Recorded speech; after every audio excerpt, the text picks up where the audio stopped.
ल ल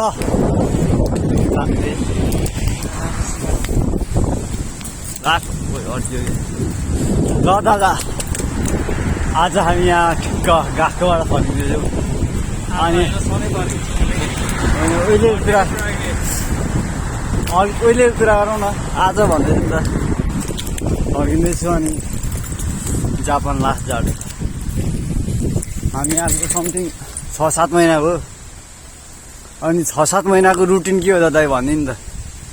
6-7 महिनादेखि आएको रुटिन के हो त डेली रुटिन के हो 6-7 महिनादेखि गधा जस्तो भएछ भेडा जस्तो भएछ काम गयो आयो खायो काम गयो आयो खायो काम गयो आयो खायो गएको त हो नि स्टुडेन्ट खायो भयो अप्ला त्यही भएर हामी त अझै अब नेक्स्ट इयर अब नेपाल फर्किनुहुन्छ दाइ जापान पुग्यो अरे